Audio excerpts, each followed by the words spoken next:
my name's Nikki Page, and I can finally say I'm back at it again with another video. I tried to record this probably for like 2 hours last week. Here I am again, trying to do it again even though it's late.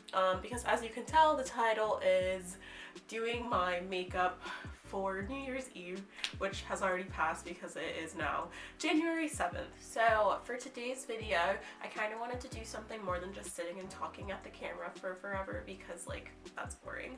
I want to preface this with I am not a makeup artist, and I repeat again, I am 100% not a makeup artist, and I've gotten a lot of people ask for how I do my makeup and like tips and tricks.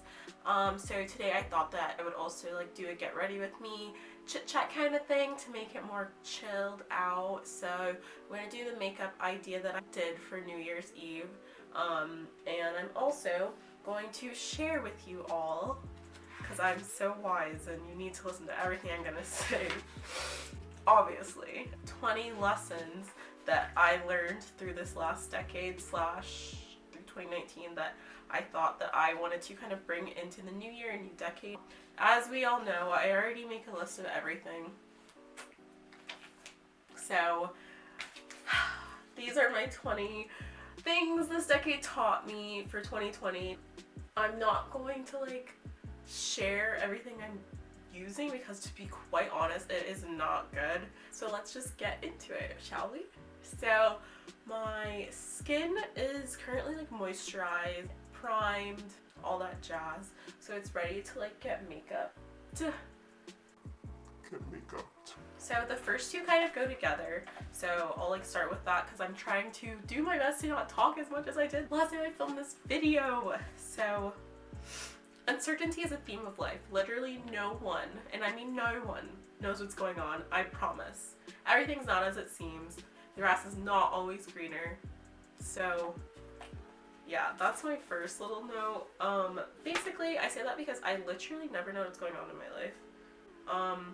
At all. As you can tell, I'm currently just kind of on a gap 6 months. It'd be really cool if I knew exactly what I was doing. It'd be so cool if I knew. Yet here I am, not knowing.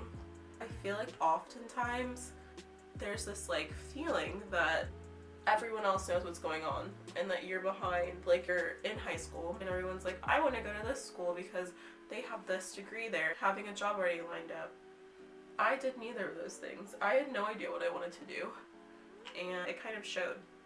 The grass is not always greener, as I said. Like, no one else knows what's going on and you don't. That's first off not the case, but second off, what's the rush? Life isn't one size fits all. There are too many options, such as like diets, diet plans, makeup, health goals, and fitness goals that you think will work because they worked for some Instagram model. That's not the case. I loved Hollister jeans when I was younger, but alas, the way that I was shaped, they didn't fit me. It was so annoying because all my friends would wear them and I was like, why the heck can't I fit these? And it's just because My body wasn't shaped for them. And that's like one of those things you don't learn until you get older, that it's okay to not like live your life the way that everyone else is doing. Me being 23 now, already like graduated from college, I still feel that way. Like I constantly find myself wondering why this isn't working for me, why this makeup look like doesn't look good on my skin or on my face shape, why like this diet plan or fitness plan isn't giving me the results that it's giving like someone else. And simply that's because everyone in this world is so different, and like why are we trying to look exactly the same? Like my next point of grow up in your own time. People are trying to grow up so quickly now. Oftentimes I was a bit of a late bloomer, but imagining that now I'd be like an extra late bloomer. Early times that my mom would think that I was like hiding my like a secret life from her. But the thing is, she thought I was like up to no good. But I literally was so boring. But I was happily and blissfully boring. And honestly, like it's so weird now because kids nowadays literally would like combust if they felt like they were boring. Whereas me now, I'm like, yeah, I'm boring, and what about it? Again, me being like a real adult, I don't have a full-time job and not like big ballin' with my first apartment and my first car. I don't even have my license. Like, talk about an actual late bloomer. What 23-year-old American doesn't even have a license? Honestly, who am I? Everything happens in due time. No one really knows what they're doing. My next one is just like a point. Treat your parents well. Like, please. Treat your parents better, you guys. Your parents are your parents, no matter how you feel about them. If it wasn't for them, you wouldn't even be here. You wouldn't be walking around on this earth. You wouldn't be existing. So, like, why not treat them better? Losing a friendship hurts as much or more than a romantic relationship sometimes. Yeah, I can attest to that one. The reason that I say that it can feel like a relationship is gone. You put so much trust in your friends, you share so much with them, like every part of your life, your family, like your ideas and thoughts and feelings, and then suddenly, if you're not friends anymore, like, what the heck? Where did it go? As you get older, you will not have like gigantic friend groups. But also the thing about losing a friendship and a relationship is that's like a piece of you missing. Some friends are meant to only be in your life for a portion of it. Something else is around the corner that's for like your next stage in life. While you might lose a friendship, you also could very well lose your very first love. And let me tell you right now that you will survive. I had the same boyfriend for 4 years. When we broke up, I was like, oh my gosh, who am I gonna be? What am I without this person? Like, how am I gonna survive? girlfriend, like, let's be honest. If they're your first love, they're more than likely not your only love. That was in early 2018. It's 2020 now, and almost 2 years ago now. Oh my god, almost 2 years ago. I survived. I'm here 2 years later. And yeah, it's not the end of the world. Being stretched too thin is detrimental to your health. This one I have like personal relation to. I'm someone that like didn't want to say no to anything. I was preparing to go to Italy for January 2018. I was recruitment chair of my sorority, treasurer of the National Communications Honor Society on campus, worked at a boutique, worked at a restaurant, and I also was an area ambassador. My mom got remarried on top of like applying to get into this program so I could study abroad, so I could graduate. You could probably imagine. It literally ran away to Italy. Like, I ran. And it was the best thing for me. So I can say that I personally feel that it's okay to say no. Like, it's okay to not take on too many projects, because at the end of the day, how can you enjoy your life if you're constantly busy and constantly like trying to please everyone around you? Trying to please everyone is stupid. Okay, my next one is easy again. It is that you must travel. You have to do it, or else we can't talk anymore. I'm just kidding. But really, like, I've become such a more open and like respectful person. Your mind is open to so many things when you can meet people that have a completely different life perspective and life journey than you. Being in the minority is difficult, but comes with great power. So being in the minority, and I don't just mean like racially, if you are the only person of some sort of category in the room, you're in the minority. You get to be a teacher to people that have never met you before, and it can be so difficult to like feel like you're constantly teaching people about yourself and like your culture. But at the end of the day, if you don't teach them and they never meet someone like you again, how the heck are they ever supposed to learn, and how the heck are they ever going to better themselves? So use that as a teaching opportunity. Yes, there are so many people that you won't be able to teach.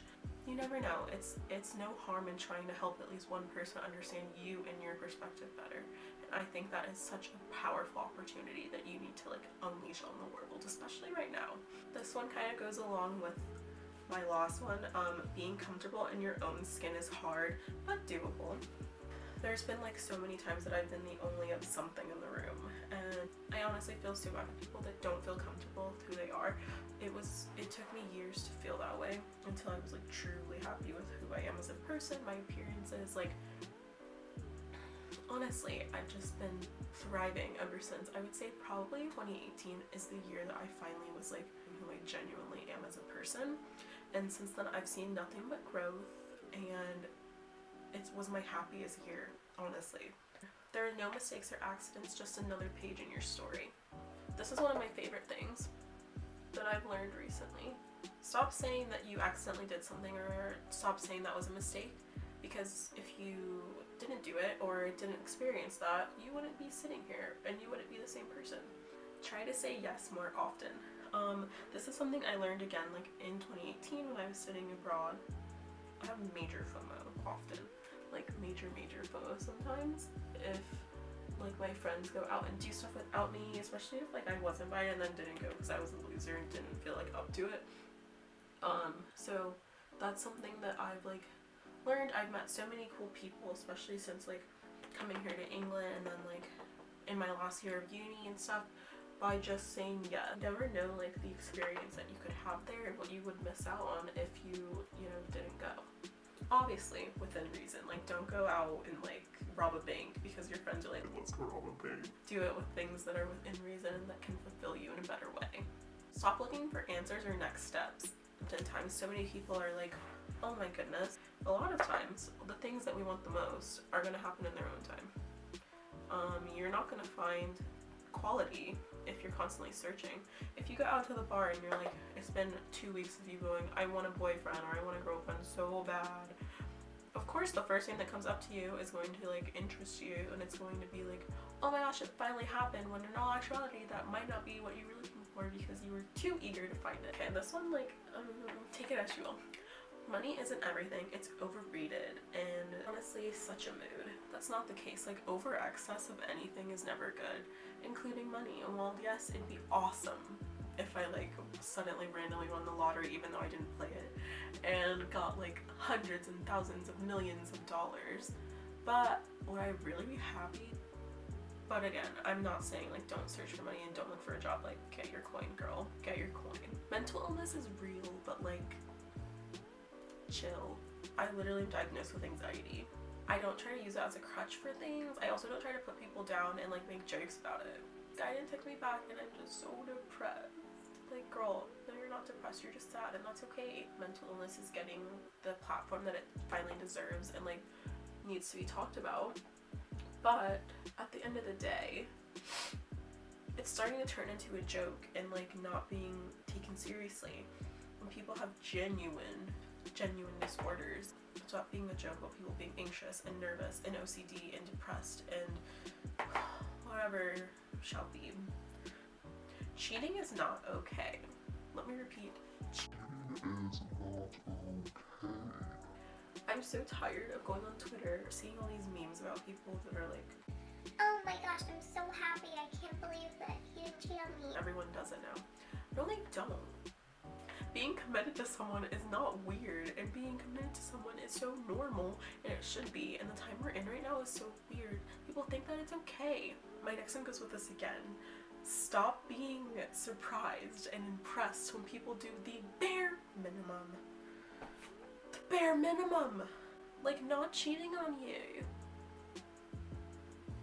Like, why are you so excited that someone didn't cheat on you, or someone like opened the door for you, or someone like bought you McDonald's? How is that the coolest and best and the most amazing thing that could happen to you? Honestly, like, what are relationships these days? Someone please tell me. Like, did he treat you nicely today? No. Oh my god, he said happy birthday to me. Shouldn't he? Shouldn't she? What? I just find it weird that people like completely normalized it and think it's like normal behavior and that like it's totally acceptable, because that is not it for me. Okay, long distance can work. This one is very near and dear to my heart because, well, I'm in a long distance relationship. Did a whole year of long distance while finishing our last year of school because he was here in England and I was in the US. We both have like had to answer like countless questions about like how we do it, and like honestly, to me it's easy if it's what you want. It was our last year of school, so we had so much to do and so much to deal with, but like it was so easy. Communication is so key, which is the key in any relationship, obviously. But especially when you don't see each other 24/7, it's so important to just like talk. My last one is something again that I've learned recently. love is beautiful and should not be toned down for the masses. So I used to be one of those people that absolutely hated when couples were like super cute in public. Not because I was jealous, so like don't come for me. In like other countries and stuff, I've gotten the like opportunity to see relationships in different cultures, and honestly I think the ones where people are so open about their care for each other are the ones that I love the most. On places like here in England or like in the US, people are like more apt to like hide how happy they are with their partner, and I think that it's like, not that it's like negative necessarily, but for me personally, I believe that if you truly love someone, why do you have to like tone down that you do in public? Like, kiss them, hold their hand. It's really not the end of the world. Obviously, don't be like nasty. I think it's extremely sweet to do that. So here's the finished look. Products, if you want to know, I'll let you know, but they're like not ideal. Don't come for me because, or do because you should, that I haven't gone palettes in so long that I was standing these people when I got them, like Jaclyn Hill and James Charles. But to finish off the look, obviously you have to